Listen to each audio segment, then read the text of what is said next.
시청자 여러분 안녕하십니까? 뉴스특보 시작합니다. 오늘은 각 당 의원 4분 모셨습니다. 정용기 자유한국당 의원, 장제원 바른정당 의원, 강훈식 더불어민주당 의원, 김경진 국민의당 의원 함께합니다. 안녕하세요. 안녕하세요. 오늘은 현역 의원님들을 특별히 모신 만큼 그동안 반복돼 왔던 질문이라도 어떻게 생각하시는지 이럴 기회가 많지 않기 때문에 그 부분에 대해서 자세하게 조금 여쭤보도록 하겠습니다. 아울러 이제 정치인들은 아무래도 순서라든지 이런 부분에 굉장히 민감하신데 탄핵 이후 국면에 이렇게 모시는 거는 저희가 처음이라 소개해드린 거에 불만은 없으시죠? 순서에 예. 여당이 없는 관계로 좀 과거에 구여당 좀 다른 부분은 있습니다만 아무튼 양해해 주시길 부탁드리겠습니다. 일단은 첫 번째 얘기부터 들어가 볼 텐데요. 박근혜 전 대통령의 이른바 메시지 전달로 인한 불복 발언 논란이 일고 있습니다. 이쪽에 사실상 무게가 실리는 것이 정설처럼 여겨지고 있는데 이 부분에 대해서 아무래도 구 여당이신 정용기 의원께 먼저 질문을 드려야 될 것 같습니다. 네. 불복 논란이라고 생각하십니까? 아니, 불복이라고 생각하십니까? 일단 국민들 기대하신 수준에 비해서 좀 약간 방향이 다르다 내지는 미흡했다 이런 부분 있을 것 같고 특히 대부분 언론에서 이제 불복으로 해석을 하시는데 다만 분명한 것은 그 이후에 그 대통령을 직접 만나고 나온 소위 이제 친박 의원들 얘기가 불복이 아니다. 승복이다.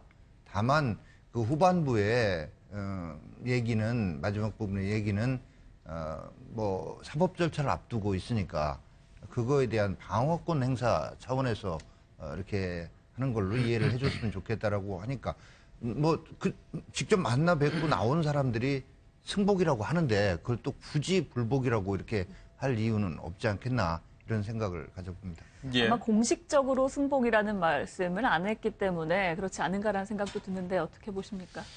글쎄 진실이 아니다라는 말씀인데 어쨌든 국민들의 보편적 눈높이에서는 불복으로 들릴 수밖에 없지 않나라는 생각을 해봅니다. 그러면 헌법재판소에서 파면 결정이 진실이 아니다.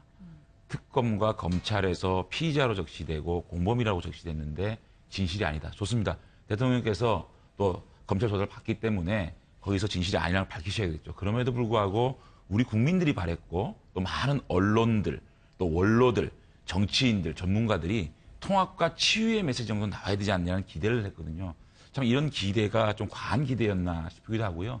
박근혜 대통령은 하루 빨리 자신을 뜨겁게 지지했던 국민들, 또 자신이 그렇게 사랑했던 대한민국의 통합과 치유의 메시지를 좀 보내주셨으면 하는 바람입니다. 예.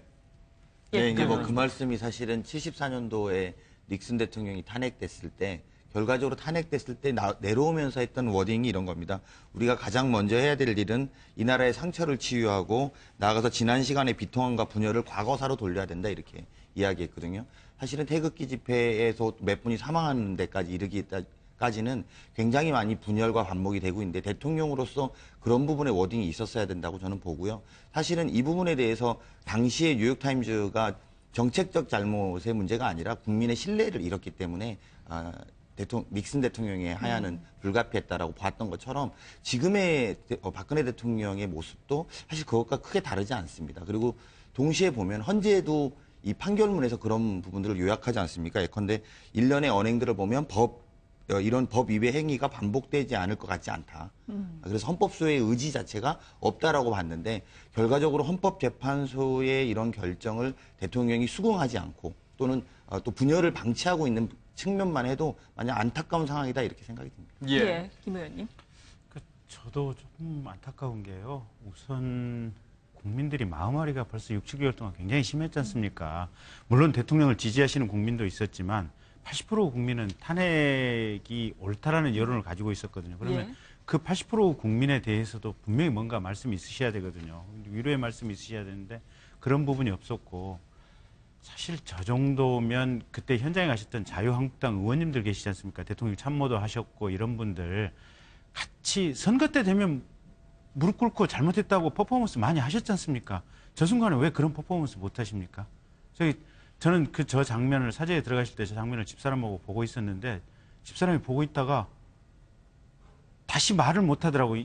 화가 다시 난다고 얘기를 하더라고요, 보니까. 근데 국민들 마음이 비슷했던 것 같아요. 보면 어쨌든 탄핵이라고 하는 결과가 나와서 조금 안쓰럽다라는 마음이 들었다가 또 그냥 가슴이 꽉 막힌다라는 느낌들이었습니다. 그래서 예.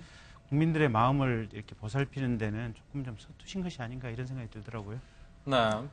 정 의원께서는 그럼 사저 정치라는 의견에는 동의하십니까? 그 부분에 대해서도 마찬가지입니다. 뭐 당사자인 의원들 얘기가 인간적으로 지금 어려운 처지이기 때문에 좀 도움을 드리자라는 거였지, 일부 언론에 보도된 것처럼 예. 뭐 정무, 법률 뭐 이렇게 해가지고 조직적인 무슨 정치를 하자는 이런 예. 뜻은 결코 아니다라고 얘기를 하니까. 그렇게 실제 나뉘어져 있는 건 아닙니까, 역할이?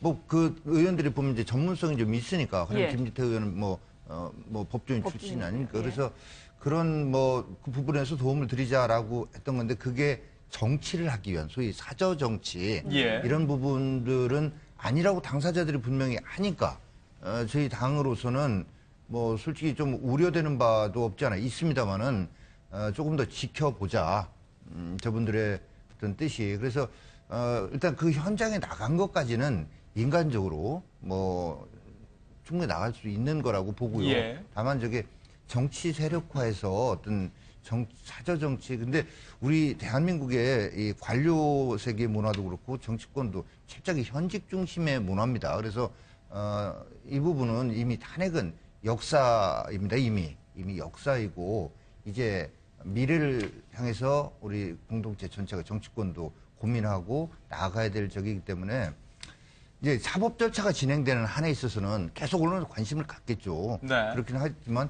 정치를 직접, 저희 자유한국당에서 박근혜 대통령의 어떤 오더에 의해서 무슨 당론이 결정되고 이럴 일은 앞으로 없을 거거든요. 그렇다면 뭐 사저 정치란 말은 저는 동의할 수 없습니다. 네. 네. 뭐 의견 있으시면 자연스럽게 말씀 저는 뭐 주시죠. 이제 말씀하신 부분이 일리가 있습니다. 뭐 또 정치인이 신의와 의리를 또 가지고 있어야 된다고 생각합니다.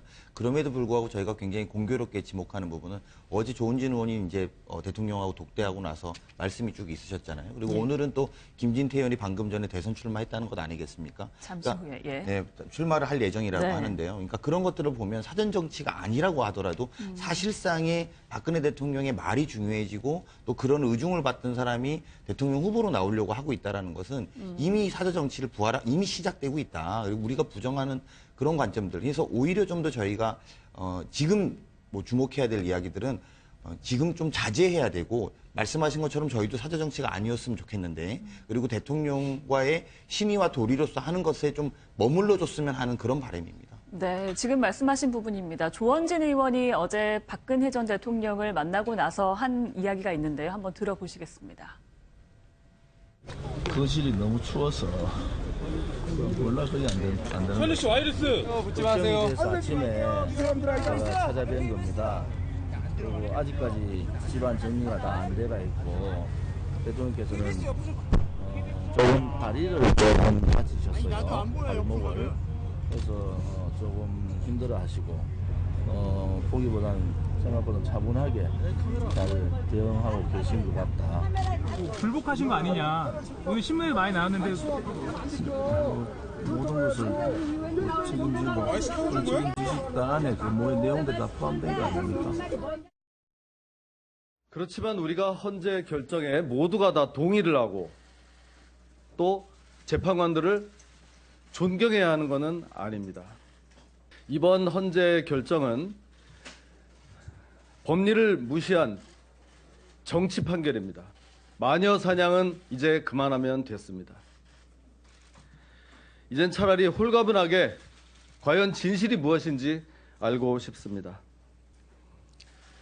민간인 박근혜에 대한 수사는 대선 이후로 연기하라. 이 사건을 더 이상 정치적으로 이용하지 말길 바랍니다. 조원진 의원이 박 전 대통령이 힘들어하신다라고 했고요. 김진태 의원은 헌재 결정에 모두 동의하는 건 아니다. 이런 메시지들이 조기 대선에 좀 영향을 미치지 않을까, 이런 의견도 있습니다. 저도 정치를 하고 있지만 잘 모르겠어요. 사실은 뭐 우리 정영계 의원님께서 일반 의원들이 대통령을 모셨던 차원에서 조원진 의원을 아침에 찾아뵙고 예. 인사를 하고, 기자들이 대통령 어떠십니까? 라고 하니까 뭐 대통령이 현재 어떠시다라고 얘기하는 것을 사저 정치라고 보기까지는 좀 과하다고 보는데, 김진태 의원 얘기 들어보면 또 이게 뭔지 또 싶어요. 근데 어쨌든 저는 뭐 그 어저께 저녁 오후에 대통령 사저에서 역할 분담까지 해서 대통령을 보필하는 친박 의원들의 모습, 그 모습은 또 사저 정치라고 보여지는데 또 우리 정용기 의원 말씀 들어보면 또 그건 아닌 것 같아요. 어쨌든 저는 좀 부탁하고 싶은 게 자유한국당의 역할이 굉장히 중요하다. 예. 어쨌든 여당의 지위를 잃었지만은 현재는 제2당이고 또 보수의 가장 큰 정당이거든요. 그럼 자유한국당이 어떤 모습을 취하느냐가 과연 이 대한민국의 보수를 어떻게 재건시키고 어떻게 할 수 있냐를 어떻게 보면 그 좌지우지할 수도 있는 부분이거든요. 그렇기 때문에 자유한국당에서는 이제 대통령에 대한 입장 이런 것들을 좀 더 의연하게 해줘야만 미래를 바라볼 수 있고 우리 보수가 재건하고 통합할 수 있는 통로를 마련해 주는 거거든요. 그렇기 때문에 자유한국당이 저런 분들, 실제로 저런 분들이 자유한국당을 대표한다고 국민들은 느끼거든요. 이런 분들과 어떻게 관계를 하느냐가 굉장히 이 보수 재건이라든지 중요하기 때문에 자유한국당의 역할이 굉장히 크다고 봅니다. 말씀하신 내용을 이어서 질문을 드리도록 하겠습니다. 그러니까 뭐 박 전 대통령 본인은 그럴 의도가 없다라고 친다고 해도 주변 소위 말해서 친박계 의원들이 여기를 찾아다니면서 어떤 메시지를 전달하는 부분 자체가 오해할 소지가 있다라는 예. 측면이 있다라는 점인데 이렇게 되면 이것이 정치적으로도 봤을 때도 소위 보수층 결집에 도움이 될 것이냐 아니면 오히려 지금 지지율상으로 봤을 때는 뭐 야권의 후보를 좀 더 도와주는 게 아니냐 네. 이런 분석도 갈리고 있는 것 같습니다. 뭐 이제 박근혜 대통령을 열성적으로 지지하는 분들의 결속력을 더 강화시키는 측면은 분명히 있겠지만 보수 전체의 결집에 도움이 된다고 볼 수는 없겠죠, 분명히. 그래서 앞서 우리 장 의원님께서도 장재원 의원님 말씀하셨습니다마는 저희 당도 그동안 탄핵 전국에서도 저분들은 계속 태극 집회 나갔었지만 당의 당론은 어떤 당보다도 먼저 그리고 일관되게 헌재의 압박이나 압력 절대 가해서는 안 된다. 그리고 결과 나오면 100% 어떤 결론이든 승복해야 된다라고 했고 실제로 바로 승복을 했습니다. 그리고 저분들의 어떤 이런 움직임이나 이런 거 관련해서는 또 대통령과의 관계 이 부분은 저희는 이 나라의 건강한 보수를 대변하는 적이지 어떤 사당이 아니지 않습니까? 공당인 것입니다. 그래서 분명하게 그런 길을 갈 겁니다. 다만 법리와 당 부당을 떠나서 법리는 법리인데 또 정리도 있는 것입니다. 우리 특히 한국 사람들의 경우에. 네. 그래서 같은 당의 1호 당원으로 아직까지도 또 당적을 가지고 있는 대통령 퇴거해서 사저로 와서 집도 춥다고 하고 뭐 물도 제대로 안 나온다고 하고 또 뭐 발도 접질려서 다치셨다고 하고 이런 저기 속에서 예. 자유한국당에서 무슨 징계 뭐 그리고 저거 잘못됐다 하고 이렇게 비난 뭐 이러면서 징계에 칼을 휘두르거나 비난의 말을 하고 이런 부분들은 이거는 뭐 이런 어떤 정파나 이런 걸 떠나서 국민들이 또 그 부분은 절대 저희 자유한국당 잘한다고 안 하실 것 같습니다. 이런 저희 자유한국당의 어떤 딜레마 고민이 예. 있다는 말씀을 있는 그대로 솔직하게 말씀드립니다. 원내수석 대변인이기도 하시니까 그럼 뭐 당론이 있는 겁니까? 뭐 이런 발언을 계속 하는 의원들이 있지 않습니까? 그건 사실이지 않습니까? 그래서 그 부분은 이렇게 현재까지 정리되어 있습니다. 진위가 명확치가 않습니다. 아까도 말씀드렸듯이 그렇게 불복으로 해석될 여지가 있는데 승복이라고 이렇게 또 말씀들 하시고 또 무슨 뭐 총괄 정무 수행 법률 뭐 이렇게 했다라고 언론에 보도되는데 당신들은께서는 그런 의미가 아니다라고 하니까 진정한 어떤 뜻이 뭔지를 조금 더 지켜보고 이거에 대해서 정말로 어떤 당의 그런 나아가는 방향 또 국민의 뜻 뭐 보수층의 어떤 건강한 보수층의 뜻 이거와 다르다면 뭐 그 부분에 대해서 저희가 이제 고민을 하자 여기까지 돼 있습니다. 예. 네. 이런 상황 때문에 일부에서는 적폐청산이 꼭 필요하다는 게 확인된 것이다라고 주장하시는 분들도 계십니다. 어떻게 보십니까? 그거는 이런 상황이 아니더라도 사실은 적폐라고 하는 것이 가령 검찰에서 수사해야 될 부분이 있지 않습니까? 그건 검찰이나 경찰이 냉정하게 수사를 해야 되는 겁니다. 이런 상황이든 아니든 간에. 그래서 정치권이 저희 입장에서는 지금 박근혜 대통령에 대해서 뭐 수사 심기를 땡겨라 또는 예. 뭐 천천히 해라 이렇게 말하는 것 자체가 옳지 않다. 검찰이 항상 법과 원칙에 따라서 엄정하게 수사를 할 수 있어야 되고 대통령에 관한 문제 또 전직 대통령에 관한 문제를 불문하고 모든 사항에 대해서 검사는 항상 철저하게 수사를 해야 되는 부분이고요. 그다음에 이제 감사원이 이제 뭔가 좀 이렇게 행정적으로 문제가 있었던 사람에 대해서는 또 감사원이 이 감찰 조사를 통해서 정리를 해야 되고 저희 국회에서 해야 될 부분들은 또 어떻게 보면 상당히 정책적인 다툼이 있는 부분들이거든요. 그런 부분에 대해서는 또 저희가 머리를 맞대고 협의를 해서 처리해야 될 부분입니다. 그래서 예. 이게 무슨 특별히 대통령이 탄핵으로 물러났기 때문에 적폐청산에 특별한 계기가 되느냐 안 되느냐 그건 사실은 엉뚱한 간접적인 논란인 것 같아요. 검찰은 항상 제대로 된 일, 제 역할을 해야 되고 예. 감사원은 항상 제 역할을 해야 되고 저희 국회는 국회 나름대로 일을 해야 되고 각자 일을 하면 되는 겁니다. 네, 그 정치적인 적폐청산을 얘기하는 것 같은데. 정치적인 적폐청산 가령 이제 구체적으로 보면 예. 저 탄핵을 승복하느냐 승복하지 않느냐 승복하지 않는다고 읽히는 부분이 있다면 저희는 냉정하게 비판을 할 수밖에 없고요. 그런 의미에서 보면 자유한국당 의원들에 대해서 저희는 냉철하게 과연 헌법기관으로서 국회의원으로 이 어떤 역할에 맞는 일을 하는 것인가 그건 아니라고 본다라고 비판을 할 수밖에 없는 부분이 있고 그다음에 국정교과서 문제라든지 여러 가지 정책적인 대립이 있는 지점은 또 저희 나름대로 여러 가지 내부적인 논의 또 경우에 따라서는 대립할 때는 대립하는 과정을 통해서 저희가 또 이 제대로 된 정책 지향점을 찾아갈 겁니다. 네. 방금 전에 검찰 수사 얘기가 나와서 조금 더 얘기를 해보면요. 검찰 수사의 시기를 두고는 사실 논란이 좀 있습니다. 물론 법과 원칙에 따라서 해야 된다는 점에는 이견이 없으시겠지만 워낙 조기 대선이라는 상상치 못했던 일들이 있기 때문에 이 시기를 어떻게 해야 되느냐를 두고 좀 말이 많거든요. 시기에 대해서 고려하라고 이 아까 김진태 의원이 말씀하신 것 자체가 네. 정치적 행위인 거죠. 그러니까 그런 걸 시기에 대한 고려 없이 진행돼야 되는 게 원칙입니다. 검찰이 자꾸 그렇게 하다 보니까 지난번만 해도 우리가 특검으로 하지 않았습니까? 특검을 했는데도 이게 연장되는 것이 뭐 한국당 의원님 계시지만 한국당이 반대로 또 특검 연장도 안 됐습니다. 국민들의 70%가 특검 연장을 하자 이런 입장을 갖고 있음에도 불구하고 제대로 아직 의혹이 해소되지 않았다라고 보는 거죠. 그러니까 저런 이야기 자체가 제가 볼 땐 검찰에 부담을 주고 정치적 행위를 하는 것이고 오히려 정말 헌법 11조 1항에 나와 있는 것처럼 모든 국민이 법 앞에 평등하다고 하면 그냥 민간인 전 대통령 박근혜는 그냥 당당하게 검찰 조사에 응하고 모든 것에 협조해야 됩니다.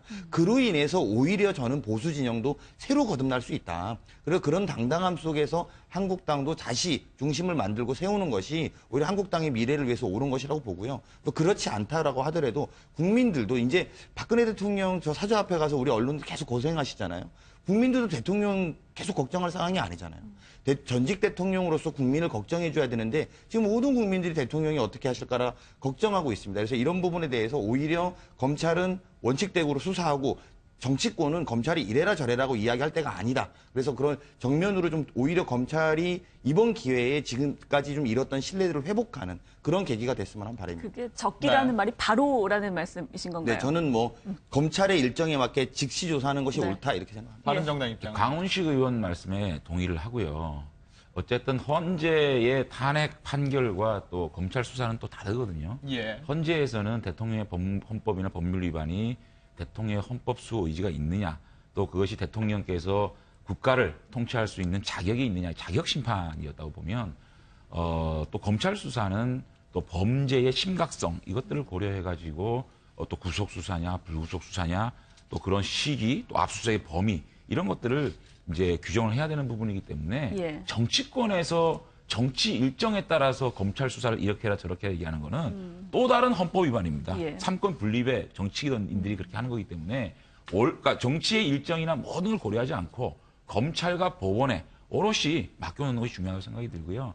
조금 제가 덧붙이자면 사실은 자유한국당에서 지금 대통령에 대한 그런 자유한국당의 일부 의원들의 이런 불복하는 모습들 이런 것들에 대해서 사실은 자유한국당의 지도부에서 어떻게 말릴 수 있거나 이걸 어떻게 할 수는 없다고 봐요. 예. 다 헌법기관이기 때문에. 다만 적어도 자유한국당의 의연한 자세가 필요하다는 말씀을 드리는 것은 뭐냐면 적어도 대변인 논평에서는 대통령께서 통합과 치유, 승복의 메시지를 좀 해달라는 대변인 성명이라도 좀 내주시면 자유한국당의 공식 입장이라는 게 이런 건 아니냐. 또 자유한국당이 차지하고 있는 보수에 대한 영향력이 있거든요.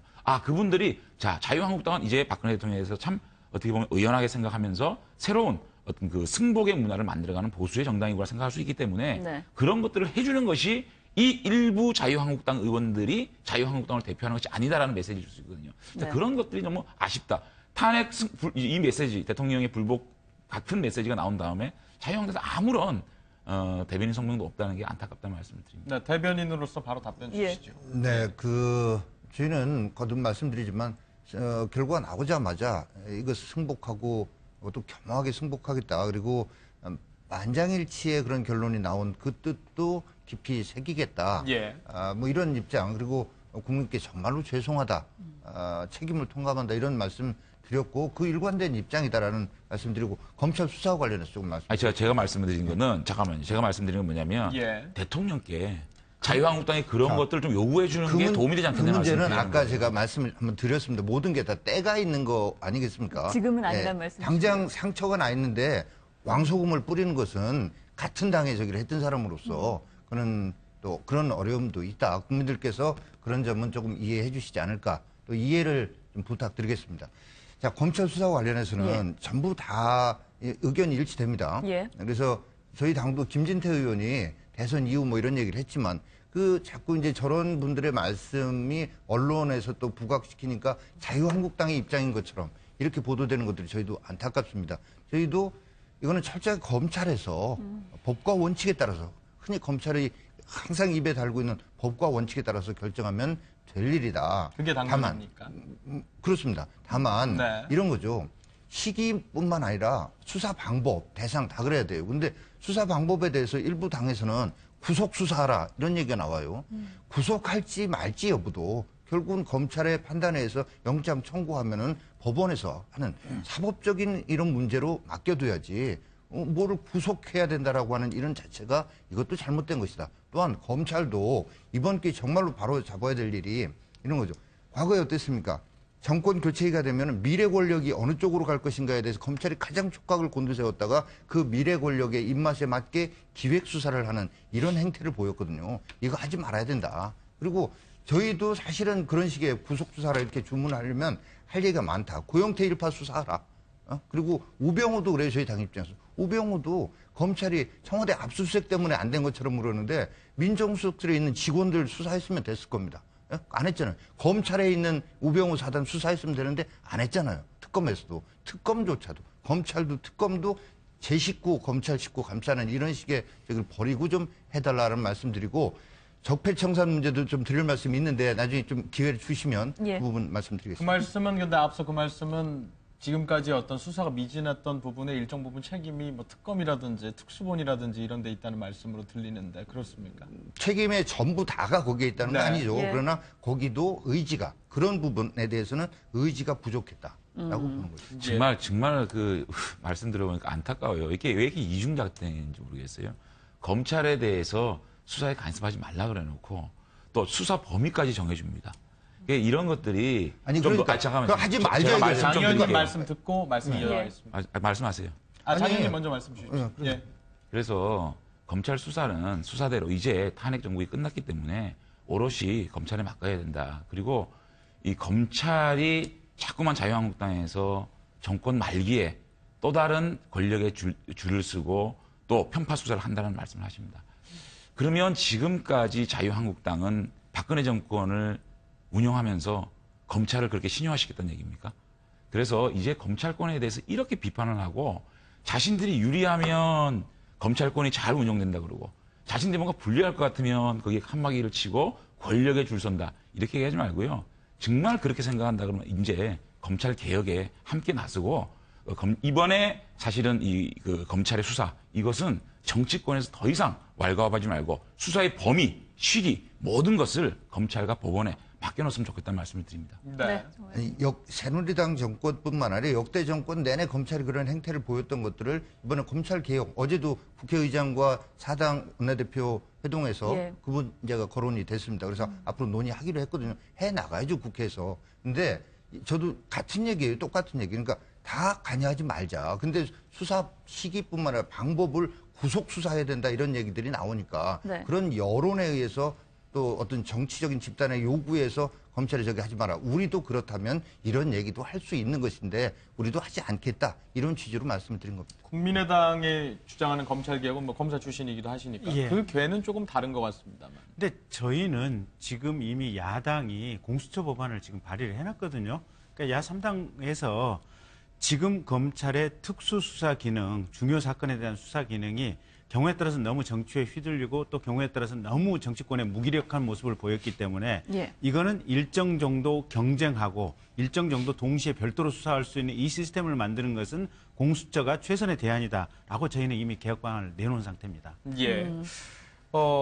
바른정당과 자유한국당 의원분의 지금 논쟁이 조금 집중이 돼서 다른 예. 방향으로 조금 넘겨보도록 하겠습니다. 네. 사초 논란이라는 게 또 있습니다. 계속 어쨌든 포커스는 현재까지는 전 대통령께 맞출 수밖에 없을 것 같은데 황교안 권한대행이 보호기간을 지정하는 거에 대해서 예. 논란이 일고 있습니다. 이것이 문제가 있다고 생각을 하십니까? 아니 이제 사실은 정확하게 보면 이런 거죠. 대통령 기록물법상에 그러니까 지정 권한이 대통령한테 있고 또 예. 그렇지 않을 경우엔 권한대행이나 당선인이 그 지정 권한을 갖고 있습니다. 그러니까 지금은 대통령이 고리된 상태이기 때문에 지정 권한을 황교안 총리가 갖고 있죠. 다만 문제는 이겁니다. 지금 청와대 압수수색이 안 됐지 않았습니까? 그리고 검찰의 입장에서 증거 수집을 위해서 필요하다면 압수수색도 할 수 있을 텐데 이것을 만약에 대통령 권한대행이 대통령 기록물법으로 정하게 된다면 이 수사의 진행에 지장을 줄 수 있다는 것이죠. 그러니까 더군다나 황교안 총리가 이런 내용을 잘 알고 있는 분이잖아요. 법조인 출신이고 예. 검찰 출신이기 때문에 이런 부분에 야당의 입장에선 수사에 적극적으로 응하자는 기본적으로 지금 대통령이 탄핵되기까지 이르게 된 이 과정에 대해서 국민들한테 의혹을 해소할 당연한 의무가 있다. 그리고 황교안 총리도 그래야지만 오히려 공평한 이후에 지금 60일 동안 대선이 치러질 텐데 이 대선 기간 동안 공정한 수사 의지를 보여줘야지만 되지는 않느냐 이런 문제 제기를 하고 있는 거라고 보시면 예. 네. 뭐 다른 의견 있으십니까? 예. 그러면 뭐 황교안 대행이 아니면 누가 이걸 맡아야 된다라고 생각을 하십니까? 그래서 이 문제는 예. 국가기록물법, 형사소송법 그런 관련 법 조항에 따라서 처리하면 될 일인데 이런 상황이라고 해서 자꾸 법을 이번에 가장 헌재 재판에 저기가 이거는 법치주의 확립이라는 차원 아닙니까? 헌재 판결의 의미가. 근데 이거를 일부에서는 마치 그 혁명에서 이긴 뭐 이런 차원에서 제 적폐청산 문제도 그렇습니다. 예. 이거를 박근혜 정부의 정책 전부 다가 마치 잘못된 것처럼 이런 식의 적인 아니라는 거죠. 최순실과 관련해서 권한을 남용했다. 이건 법치주의 위배다. 그리고 그걸 고치려고 하는 헌법 수호의 의지가 부족하다. 이거 아닙니까? 근데 박근혜 정부에서 했던 모든 게 적폐고 그걸 바꾸는 게 마치 옳은 것처럼 이렇게 얘기하는 거는 정말로 잘못된 일이다. 아니, 뭐 그래서 저희도, 예. 잠깐 그래서 예. 이 문제는 국가기록물법에 지정을 대행이 할 수 있게 돼 있으면 대행이 하면 되는 것이고 예. 형사소송법상에 검찰에서 몇 개 수사를 위해서 필요한 부분이 있다고 한다면 그거를 권한대행한테 공문으로 정식으로 요청을 해서 예. 이런 거 수사를 하려고 앞으로 저기 하니 문제 없도록. 기록물 지정 과정에서 고려해 달라라고 예. 하면 최종적인 판단은 또 대행이 해서 하면 그걸 존중해야 되는 거고 이거를 만약에 말이죠 전부 다 지정하지 마라 그래서 전부 검찰에 들어가 다 뒤집는 그렇다면 국가기록물법을 만든 입법 취지는 뭐가 되겠습니까? 그래서 이게 예. 사실은 저희들이 전례가 없었기 때문에 그래요. 대통령 어떻게 보면 탄핵을 통해서 퇴임한 첫 사례이기 때문에 자, 대통령 기록물은 어떻게 할 것이며 어떻게 보존할 것이냐 이런 거에 대해서 논란이 생기는 거거든요. 그래서 이번 차제에 이런 것들을 좀 법적인 제도적인 정비가 필요하다. 그다음에 대통령의 어떤 범죄 혹은 또 청와대의 수석이나 청와대 직원들의 범죄를 어디까지 압수수색을 할 수 있느냐에 대해서도 법적 정비, 보완이 필요하다고 보고 예. 어쨌든 법적으로는 황교안 권한대행이 대통령 기록물을 지정할 수 있습니다. 그렇기 때문에 황교안 권한대행이 지정할 수 있습니다. 황교안 권한대행이 결국은 15년이나 30년 후면 이것이 모든 것이 밝혀질 수밖에 없거든요. 역사를 바라보고 황교안 권한대행이 좀 역사를 바라보는 관점에서 이런 것들을 진행시켜달라는 말씀입니다. 예. 그러니까 당연한 얘기인데요. 다 같은 얘기들일 겁니다. 그래서 저희가 탄핵을 추진하는 사람들 측에서도 이게 혁명이라고 생각하지 않았고 헌법과 헌법재판소법의 정한 절차에 따라서 그대로 탄핵 절차를 추진했습니다. 무슨 반역이나 혁명 뭐 이런 건 저희들이 꿈도 꿔본 적은 없는 얘기들이고요. 검찰에서 지금 필요한 것은 당장에 신속하게 압수수색 영장을 발부받아서 지금 대통령 기록물로 지정되기 전에 청와대 안에 있는 증거물들 안종범 씨 수첩도 그 보좌관이 예. 지금 지금 그 사무실에서 가져나오기 전까지는 청와대 안에 고스란히 멈춰 있었다는 거 아니겠습니까? 그런 자료들이 얼마든지 있을 수 있거든요. 네. 그래서 기록물이 한번 지정돼 버리면 검찰의 압수수색이 사실상 곤란한 지경에 이르니 그 전에 오늘이라도 검찰이 압수수색 영장을 발부받아서 기록물 지정 과정에 그 이전에 참여를 해서 증거물들은 빨리 걸러내라. 그리고 그 증거물들을 걸러내는 과정에 대해서 황교안 권한대행이 방해하지 마라, 압수수색 못한다, 할 수 없다, 이런 사태가 재발되지 않기를 저희 국회에서는 당연히 권고드리는 바입니다. 네, 어제부터 네. 이관 작업은 시작됐다고 하던데 이런 네. 부분들이 좀 그러니까 가능할까요? 오늘이라도 해야 됩니다. 예. 이관을 이미 시켜버리면 네. 사실은 증거 깔 수가 없는 방법이거든요. 국회에서 의결해야 되지 않습니까? 근데 김 의원님, 네. 사실은 명확하게 지정이 되더라도 압수수색 할 수도 있죠. 절차가. 할 수 있는데 절차가 예. 몹시 까다롭고 어렵습니다. 고등법원의 수석부장판사, 그렇죠. 그러니까 그다음에 국회 3분의 2 의결. 뭐 국회 그건 이제 별개잖아요. 국회 예. 의결이 아니면 고등법원 부장판사, 하는 검찰에서 제가 뭐 자꾸 이걸 방어하고 무슨 예, 얘기하자는 건 예. 아니지만 제도상의 방법이 다 있다. 없는 것처럼 마치 지정되면 다시는 이 문제에 대해서 들여다볼 수가 없는 것처럼 국민들께서 오해하시면 안 된다. 예? 지금 현행 법에 의해서도 근데 제가 거듭 말씀드리면 그거를- 국가기록물법과 예. 형사소송법에 그런 각각의 경우에 대해서 입법이 지금 사실은 돼 있다. 근데 마치 입법적인 조치가 없어서 지정만 되면은 다시는 이걸 열 수 없는 제가 것처럼. 조금만 더 말씀드릴게요. 그거는 상황이 조금 다른 게 검찰이 무슨 증거 자료가 어떻게 있는지를 알고 들어가는 게 아닙니다. 들어가서 보면서 증거 자료가 있는 것을 추려내야 되는 부분이고, 일단 증거 자료로 분류가 된다면 고등법원 수석의 영장을 발부받기 위해서는 증거 자료 어디에 이러이러한 내용이 있을 것이다라는 것을 어느 정도 특정을 해가지고 영장을 신청해야 됩니다. 그러니까 상황이 완전히 다르고 일단 지정이 되면 거의 실질적으로 불가능한 상황으로 되는 겁니다. 그래서 지금 이 순간에 압수수색 영장을 발부받아서 지정되기 전에 해야 될 필요성은 분명히 있는 겁니다. 아니 근데 가서 다 들여다보고 나서 그 중에 저기 할 걸 하자라고, 이거는 같이- 국가기록물법을 제정한 취지에 맞지 않다. 과거에 노무현 대통령 시절 그리고 MB 시절에도 그런 뭐 이런 사건이 없었을 뿐이지 대통령이 다 지정을 했잖아요. 그래서 그래야 될 필요성, 국가적으로. 예, 그래야 될 현실적으로 필요성입니다. 현실적으로 찾을 수 있는 방법이 뭐냐면, 검찰하고 그다음에 기록물을 지정하는 이 기밀을 취급할 수 있는 외교, 또 국방에 대해서 기밀을 취급할 수 있는 사람들이 같이 그 자리에서 보면서 이게 증거물로 획부될 수 있는 것인지 아니면 기록물로 돼서 이게 어떤 기밀로 분류될 것인지, 이런 부분을 같이 봐야 된다는 얘기입니다. 검찰이 그냥 가서 일반적으로 뒤지자는 뭐 그런 얘기는 아닙니다. 그러니까 네. 국정농단 사건의 어떤 유무의 존재와 관련해서 네. 수사가 어느 정도 또 추가로 이루어지지 않는 부분이 있기 때문에 의견차가 조금 생기는 것 같은데요. 이런 와중에 조기 대선 부분도 좀 따져봐야 될 부분인 것 같습니다. 네. 황교안 권한대행이 역할이 계속 또 이슈가 또 몰리는 있습니다. 부분이 또 있습니다. 뭐 20일까지 지정해야 한다고 하는데 아직 계속 뭐 미루고 있다고 저희가 해석을 해도 되는 겁니까? 아니면 원래는 어떻게 오늘 봐- 지정한다고 예. 했었잖아요. 글쎄 왜 그 황교안 권한대행께서 자기 대선일을 지정 안 하시는지 알 수는 없지만 무슨 이유가 있겠죠. 근데 어쨌든 뭐 저는 이것이 하루 이틀 늦어진다고 해서 뭐 크게 문제가 되는 것은 아니고 예. 60일 안에 선거가 또 있어야 되는 거니까 뭐 조만간에 황교안 권한대행께서 대선일을 지정하시겠죠. 일각에서는 황 대행이 이제 출마 여부가 아직 드러나지 않았기 네. 때문에 이 때문에 고민하는 거 아니냐. 그 때문에 뭐 이런 해석이 분분한 예, 거죠. 해석도 나옵니다. 그거 포함해서 오늘 또 청와대 비서진들의 사표 예. 다 반려하셨잖아요. 전원 반려했습니다. 전원 반려했다는 것도 사실 굉장히 지금 상황에 대한 문제인식이 황교안 총리 되게 아쉽다 이런 생각이 좀 많이 드는 것이, 어쨌든 대통령을 모셨던 청와대의 핵심 참모들이 전원 다 사표를 냈으면 그중에 최소한 상징적으로라도 몇 명 정도는 수리를 할 것은 수리하고, 또 그리고 반려하고 발걸해서 전체적인 청와대 기능은 좀 유지시키는 이런 정도 합리적으로 처리할 수 있음에도 불구하고 모두를 다 반려했다라는 것, 그리고 거기에 맞춰서 이것들이 공교롭게 또 연기가 되고 있다라는 것, 그리고 황교안 총리의 한국당 입장에서 가장 유력한 대선 후보의 지지율이 나오고 있다는 것 때문에 국민들이 자꾸 문제 제기를 하는 것이죠. 또 여기에 맞춰서 우리가 아까 이야기했던 대통령 기록물법에 관련돼서도 시원하게 문제를 못 풀리고 있다는 거거든요. 그러니까 이 부분에 대해서 공평공대하게 정말 대선을 끌고 갈 수 있는 분인지에 대한 의구심이 생기고, 그거에 대한 경계심을 갖고 있는 게 저희 야당으로서는 당연하다고 생각합니다. 황 대행의 이런 결정과 관련된 상황에 대해서 자유한국당의 해석은 무엇입니까? 황대행이 이제 이번 대선에 출마하느냐 여부 아직까지 결심 못한 걸로 저희는 전해 듣고 있죠. 예. 있습니다. 근데 이제 이 지정과 관련해서 이제 선거일 선거일. 공고와 예. 관련해서 이거 관련해서는 어차피 오늘 하든 내일 하든 5월 9일 날 대선을 할 수밖에 없지 않겠는가라는 게 전부 다 사실은 이미 돼 있습니다. 그래서 예. 오늘 하느냐 내일 하느냐 큰 의미는 없다고 보여지고요. 예. 그다음에 이제 이 청와대 참모진들 사표 반려한 거, 이 부분은 글쎄요 정말 고심 많이 하지 않았을까. 저도 지방에 지방자치단체 장을 하면서 8년간 인사권을 행사해 봤는데 인사권은 정말로 고난이 아니라 고문입니다. 인사권자로서 굉장히 또 국가 지금 위기 상황이기 때문에 예. 안보 면에서도 굉장히 위기 상황 아닙니까?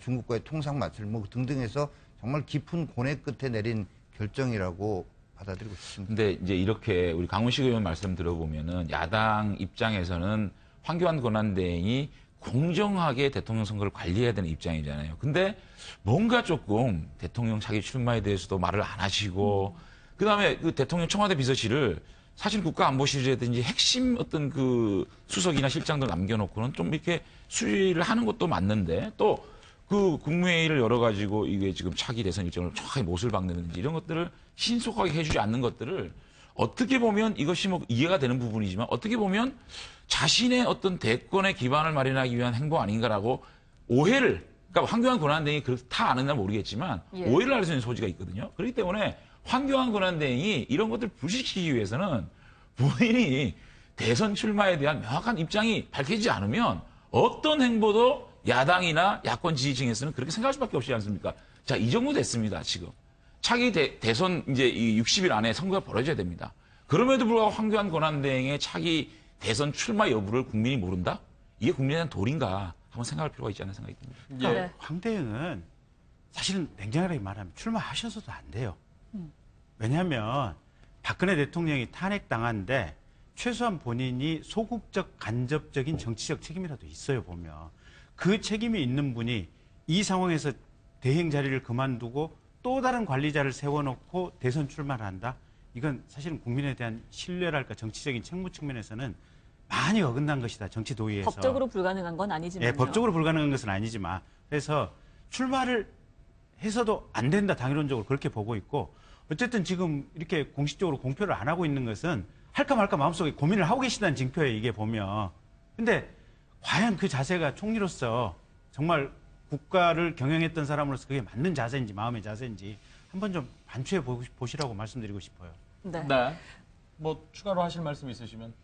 글쎄요, 뭐 황 총리 대행이 황 총리께서 이렇게 출마를 하려고 한다면 거기에 좀 무리한 측면이 있다라는 거는 뭐 저희도 인정을 합니다. 예. 다만 이런 거겠죠. 그러니까 보수층 지지자들의 정말 그 강한 출마 요구 뭐 이런 것들에 대한 부담을 가지고 황 대행이 고민을 하고 있을 거라고 생각을 합니다. 그래서 예. 정치가 이제 현실의 측면에서는 지지층들의 어떤 출마 요구 압박, 뭐 김진태 의원 같은 경우도 태극기 집회에서 지금 출마를 하라고 하는 압박 때문에 예. 출마를 고려한다고 하는 이런 상황 있지 않습니까? 그래서 네. 저희는 아무튼 저희를 지지해주는 그 국민들의 뜻을 또 받들어야 될 측면도 있다. 이렇게 말씀드립니다. 근데요, 예. 사실은 뭐 보수 지지층의 출마 요구 이런 것에 의해서 황교안 권한대행이 출마할 수도 있다는 말씀하시는데 저는 그 얘기 들으니까 참 마음이 아파요. 그럼 보수가 저렇게 염치 없는 짓을 하는 것도 보수인가라는 생각밖에 들지 않는 거예요.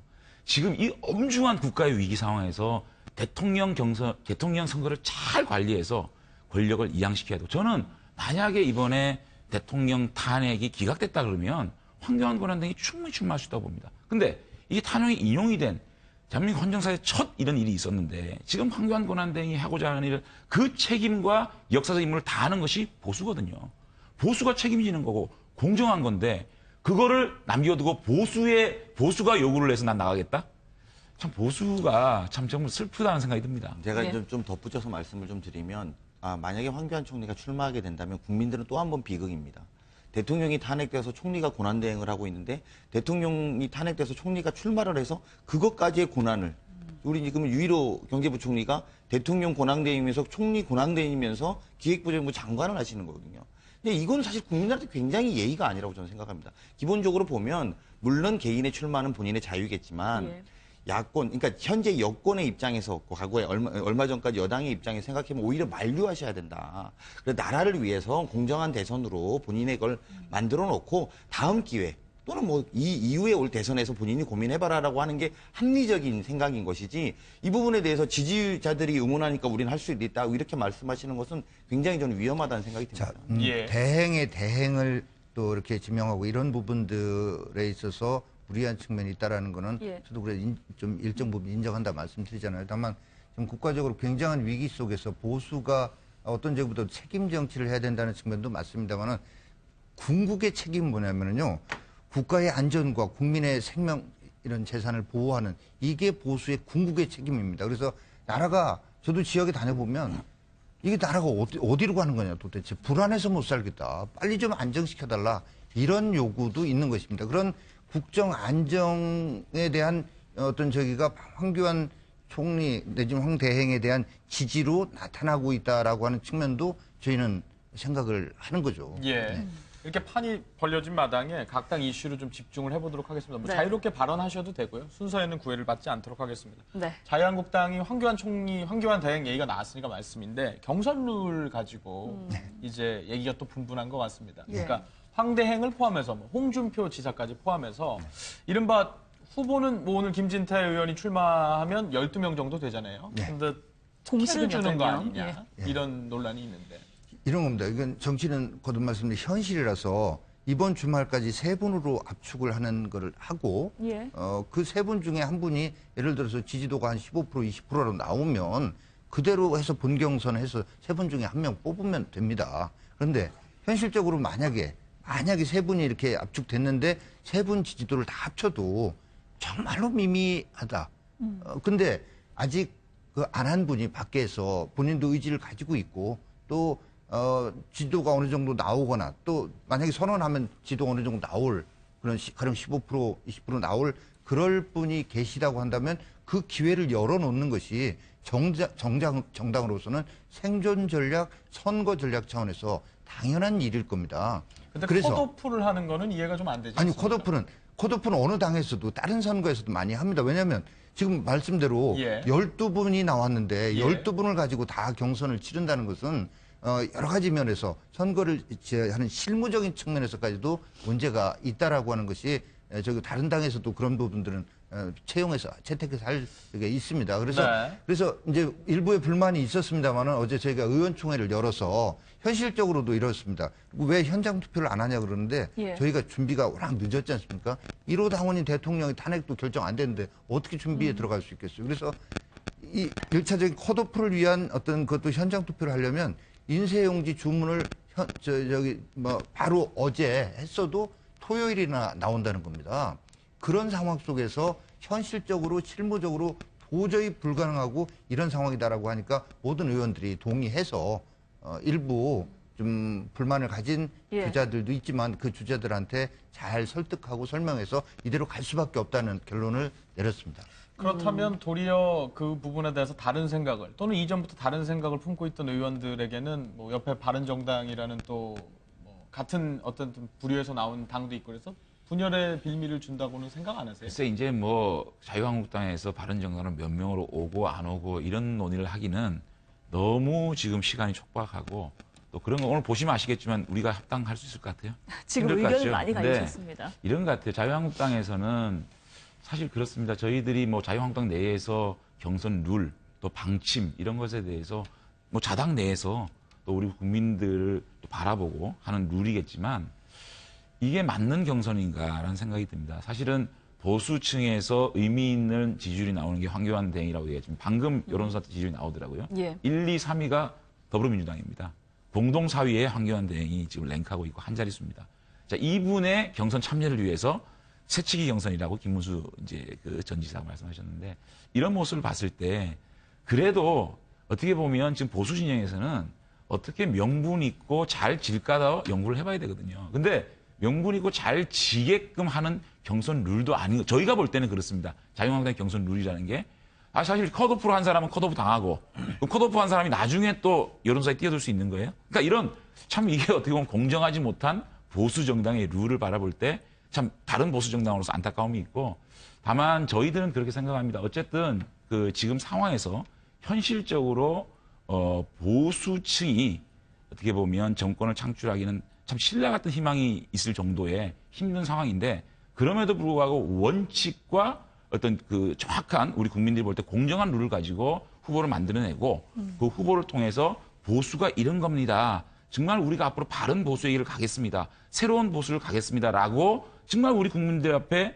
호소하고 하는 60일이 된다면 그나마 우리가 보수를 새롭게 재건할 수 있는 그러한 대선이 아닌가 생각하고 저희들은 그 길을 가려고 합니다. 네. 지금 짧게 사실관계 예. 이렇습니다.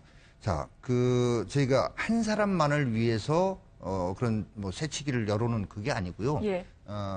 물론 황 총리도 늦게 결심한다면 그 가능성은 열어놓지만 황 총리가 그때 지금부터 해서 또 출마 선언을 했더니 급격하게 지도가 낮아진다면 다시 생각을 해볼 수 있는 거고 지금 저희 당에서는 여러 가능성을 열어놓는 겁니다. 그래서 실제로 황 총리가 아닌 다른 분과도 영입을 위한 네. 그런 노력을 황 하고 있습니다. 총리를 의미하는 건 아니다라는 말씀. 그게 정당으로서는 당연한 일이다. 그다음에 지금 우리 장 의원님 말씀은 안 하셨지만 장하게 계속해서 예.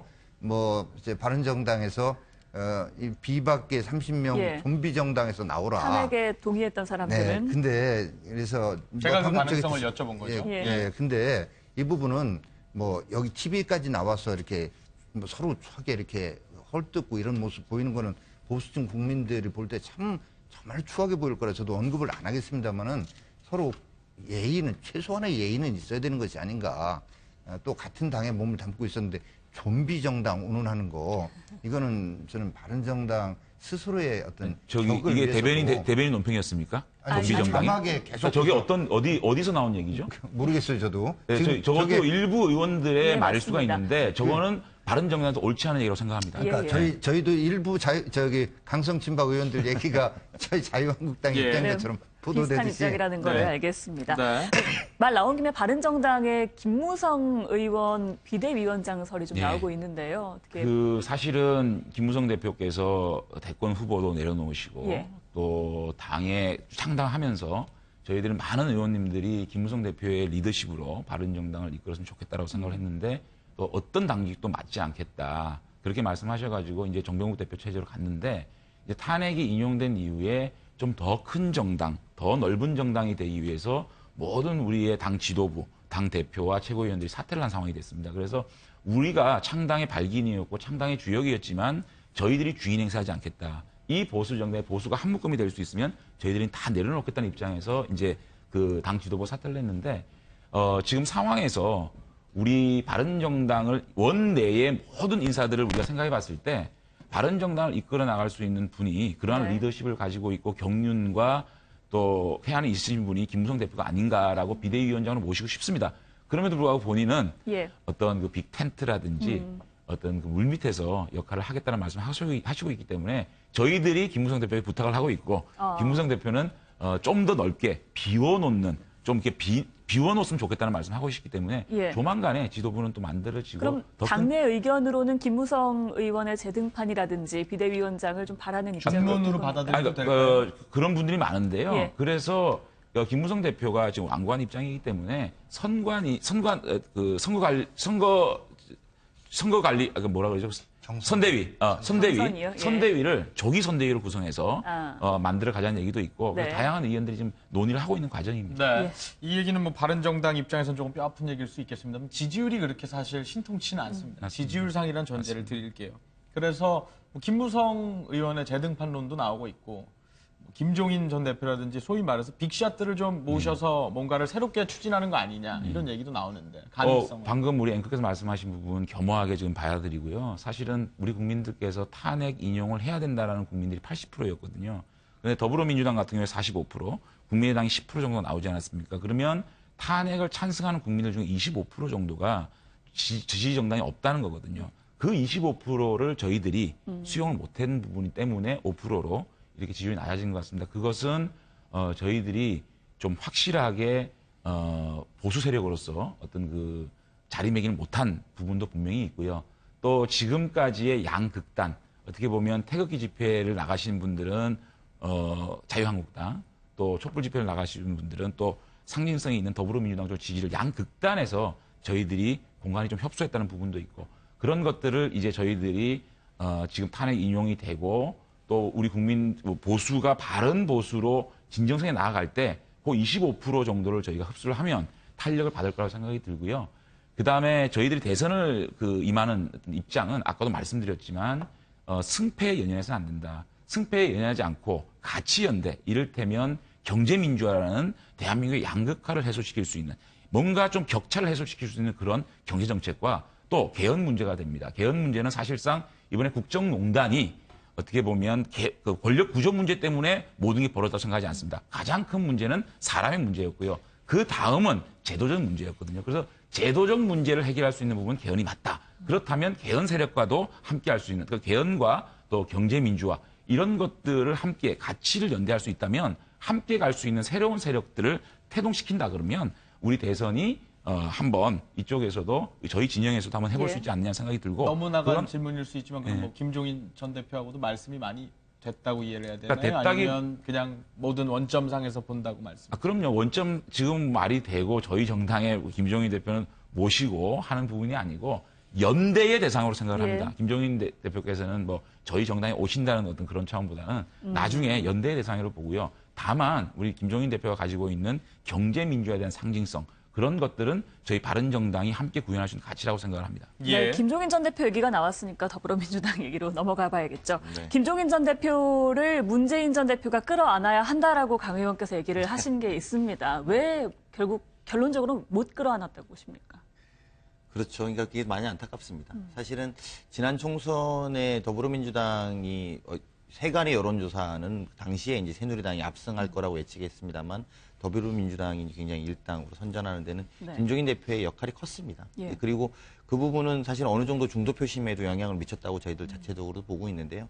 그런 면에서 보면 문재인 대표가 좀 이렇게 끌어안는 모습이 좀 필요했고 그런 부분에서는 개인적으로 아쉬움이 많이 남습니다. 그리고 뭐 어쨌든 김종인 대표 본인의 입장에서는 그렇게 기여한 바가 큰데도 불구하고 누가 이렇게 좀 챙겨주지 않았다는 아쉬움도 있었을 거라고 보여지고요.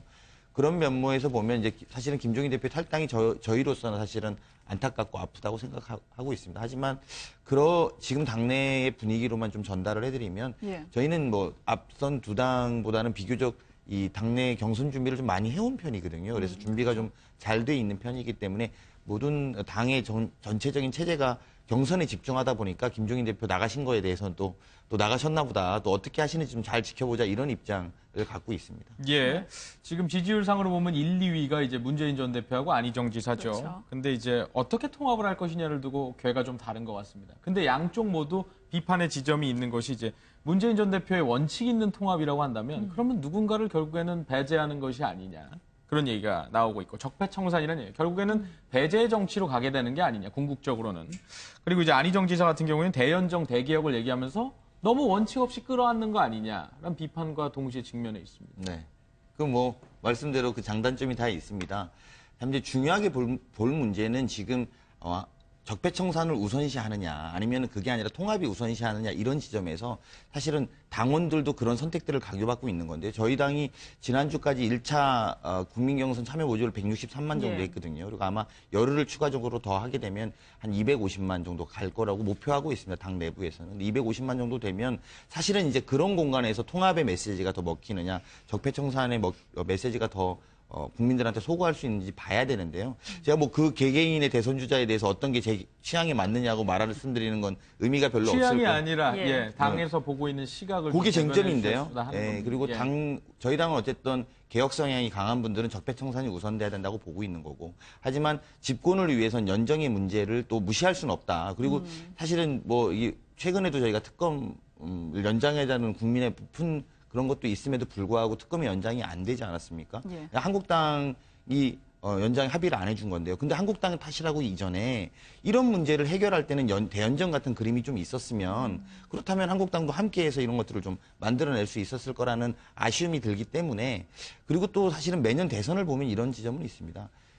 지난번 대통령 선거 때 문재인 후보와 박근혜 후보의 공약을 비교해 보시면 누가 문재인 후보 공약이고 누가 박근혜 후보의 공약인지 구분이 안 갈 정도로 굉장히 비슷한 지점이 많습니다. 그런 면에서 보면 대연정이라는 것들은 굉장히 한국 정치에 가까이 와 있다. 그리고 남아공이 굉장히 우리 넬슨 만델라 대통령 같은 경우에 세계적으로 굉장히 지도력을 많이 보였는데 거기도 대연정을 했거든요.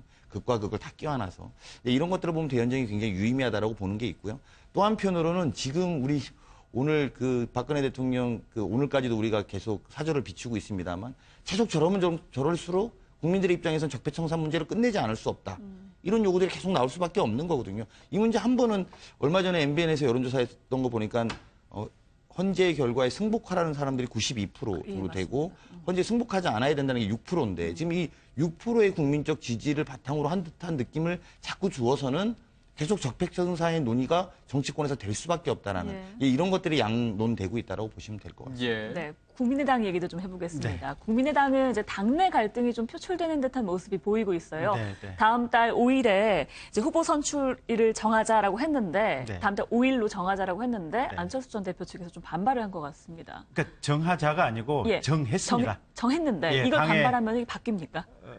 안 바뀔 것 같습니다. 당의 선관위에서 이미 결정을 내렸고 양측 캠프, 그러니까 천정배 아마 전 대표 측에서는 오늘 오전에 아마 불출마 선언을 했고 통보를 했고 다만 안철수 캠프 쪽에서는 조금 반발이 센데 박 전 대표가 적극적으로 설득을 하겠다.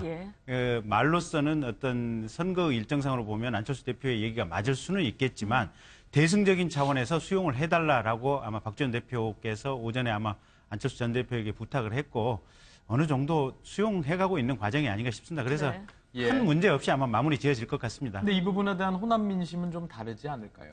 호남 민심은 어쨌든 국민의당이 수권 정당이 되는데 필요한 가장 최적의 방안이 무엇이냐 여기에 관심이 있기 때문에 이게 5일이냐 2일이냐가 그렇게 중요한 것은 아닌 것 같고요. 그러니까 제 말씀은 다투는 모습으로 비춰지는 부분에 대해서 말씀드립니다. 갈등에 대한 불안감이죠. 사실은 당내에서 적절하게 좀 갈등도 있고 이렇게 경쟁도 있고 이래야만 저희들이 이제 외연이 넓어지는 것이기 때문에 큰 틀에서는 걱정하지 않습니다. 그 지지율상도 한번 여쭤보겠습니다. 손학규 전 대표는 아직까지 조금 미미한 상황이라서 어쨌든 유력한 지지율상으로 유력한 주자는 안철수 전 대표인데 탄핵 이후 국면에는 많이 바뀔 거라고 했어요. 근데 실질적으로 뭐 아직 시간이 얼마 또 되지 않아서 또 삼성동 사저라는 변수도 있고 해서 뭐 그런 부분까지도 감안하더라도 괄목할 만한 성장세를 보이지 않았습니다. 정확히는 탄핵 이후에 본선거 후보가 선출된 시점부터 바뀔 것이다라는 거고 탄핵 이후에 이제 탄핵 자체만 가지고 보면 그래도 미미하지만 유의미한 변화는 분명히 있습니다. 그러니까 극단적인 갈등이 조금 갈등 구조가 좀 떨어지면서 편안하게 뭐랄까 박근혜 대통령이 탄핵이 안 되면 어떨까 하는 공포심 때문에 이제 민주당이라든지 또 문재인 대표를 지지했던 쪽들에서 그 어떤 추동력이 조금은 떨어진 측면이 분명히 있습니다. 그래서 그 반사 효과를 지금 미미하게나마 안철수 전 대표 쪽에서 보고 있는 것 같고 호남 쪽에서 얘기를 들어보면 그쪽은 완전히 다시 백지 상태로 돌아간 이런 분위기입니다. 그래서 저희들도 열심히 하면 또 저희가 이번에 이제 완전 개방형 국민 경선 제도를 채택했지 않습니까? 누구든지 당일날 신분증만 가지고 오면 저희 당에 이제 이렇게 경선 선거인이 될 수 있도록 해놨기 때문에 그것 자체가 최초의 시도고 이게 경선의 붐업을 상당히 할 수 있지 않을까 저희는 기대를 굉장히 많이 하고 있습니다. 탄핵 이후에는 유승민 의원도 상당한 진전이 있을 거다, 변화가 있을 거다. 판이 완전히 변할 것이다라고 얘기했는데 어떻습니까? 아직까지 유승민 전 대표도 미비한 지지율을 보이고 있고 또 그것이 또 바른정당의 지지율과 연동이 되고 있습니다. 아까도 말씀드렸듯이 저희들은 사실은 이념적으로 중도고 대한민국에 좀 중도가 또 많이 없지 않습니까? 그다음에는 지역적 기반이 없습니다. 사실은. 그러니까 대한민국의 정치가 사실은 지역적 기반을 통해서 거기서 압도적 지지를 받음으로 인해서 지지율이 올라가지 않습니까? 그러니까 저희들은 지역 기반도 없다 보니까 새로운 실험을 하고 있는 거거든요. 그렇기 때문에 조금 지켜봐 주시고 저희들이 지속적으로 저희들이 가는 길이 바른 보수의 길, 정의롭고 책임지고 공정한 어떤 그런 사회를 만들려고 하는 그런 진정성이 우리 국민들과 연계될 지점이 생길 때 저희 지지율이 올라갈 거라고 생각이 들기 때문에 저희는 바른 길을 가고 있다는 확신이 있기 때문에 현재의 지지율에 연연하지 않고 한 길로 계속 가겠다는 말씀을 드립니다. 오늘 사실 두 분께서 의견이 많이 갈리시긴 했습니다만 일각에서는 보수 단일화에 대해서 계속해서 얘기가 나오고 있습니다. 홍준표 지사도 당대당은 좀 어렵겠지만 후보 단일화는 가능할 것이다라고 얘기하고 있는데 각 당 입장이 어떤지 좀 들어보겠습니다. 자, 지금 이제 선거에서 가장 중요한 게 흔히 구도라고 합니다. 지금까지의 구도는 탄핵 대 탄핵 반대 이런 구도로 왔고 그 혜택을 더불어민주당 문재인 대표가 가장 많이 누려왔습니다. 근데 앞서 우리 강 의원님 말씀하셨듯이 대통령 사저가 계속 저렇게 언론에 비춰지는 이러면 이럴수록 사실은 더불어민주당에 이제 유리한 구도입니다. 근데 그게 그걸 인정하시는 겁니까? 그렇다고 봅니다. 근데 그런 유불리를 떠나서 그건 바람직하지 않다. 광장의 민심이 분노로 폭발하고 막 이랬었는데 그리고 그거에 대한 대응에 또 분노가 생겨나고 이랬었거든요. 이건 감정이라 이거죠. 감정으로 우리의 미래를 선택해서는 안 된다. 차분한 이성 속에서 이걸 판단해야 된다. 그래서 그런 그 분노하라. 또 인용이 안 되면 혁명밖에 없다. 그리고 적폐를 청산하겠다. 이게 일관된 발상이거든요.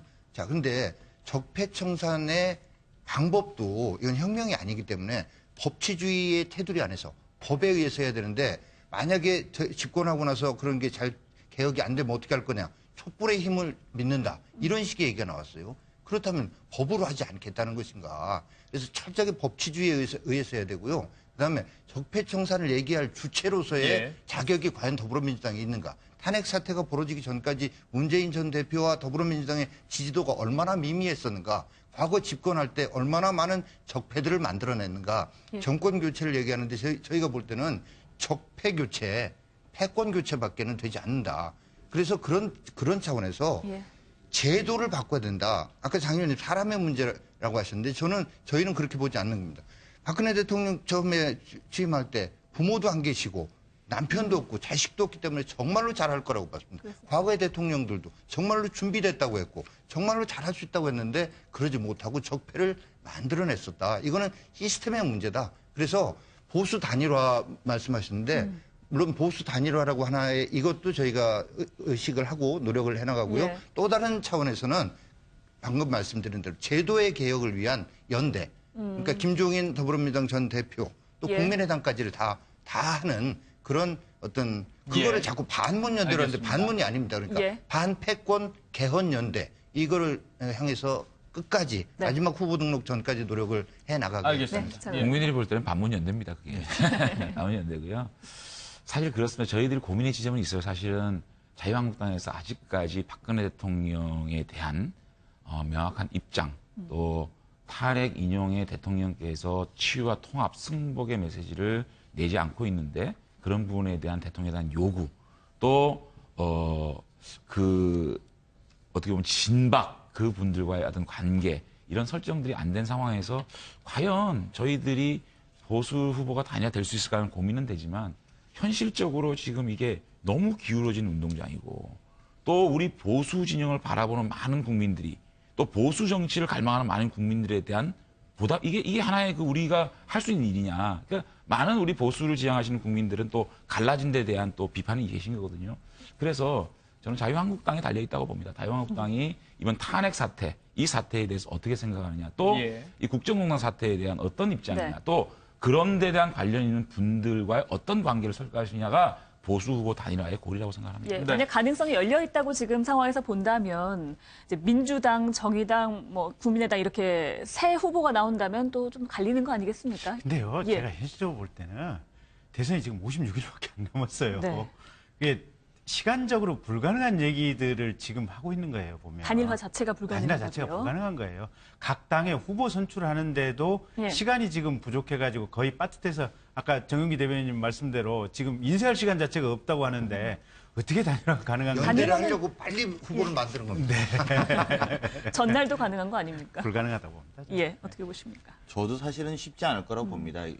예전에 보면요, 지금 한 11월 달, 10월 달 정도에 와 있는 겁니다. 12월 달에 대통령 선거면. 그렇죠. 근데 이 국면에 뭔가 드라마가 만들어지고 이 국면에 뭔가 후보 간의 단일화를 해야지 지금 만들어지고 그 마지막 후보가 또 1대1의 구도를 만들어서 또 뭐를 좀 하는데 지금 이제 그 시간까지 가요 왔는데 아직 후보도 선출이 안 됐거든요. 후보 선출이 되려면 적어도 각 당이 한 달 정도는 있어야 된다는 겁니다. 그럼 사실상 한 달여 정도를 갖고 본선 선거를 치르는데 국회의원 선거보다 약간 많은 숫자입니다. 그렇다면 사실은 그렇게 좀 만들기가 쉽지 않고 설령 된다더라도 그 후보 단일화라는 것은 결국은 지지율을 더해서 지지자들에게 흡수를 하는 게 예. 효과인데 지지자들을 납득할 시간들이 필요하거든요. 근데 그런 면에서 보면 시간이 너무 촉박해서 사실상의 단일화 효과는 보기 어려울 것이다. 이렇게 생각합니다. 예, 근데 이런 이슈가 이어지고 있는 상황에서 짧게 지금 더민주는 탄핵 이후에는 본인들의 후보들의 역량에 집중하게 될 것이다 이런 생각을 많이 기대를 한 것 같은데 탄핵 이슈라는 것들이 아직까지도 이렇게 꺼지지는 않은 측면이 있단 말이죠. 그럼 온전하게 본인 후보의 경쟁력을 드러낼 수 있느냐 이런 숙제가 있는데.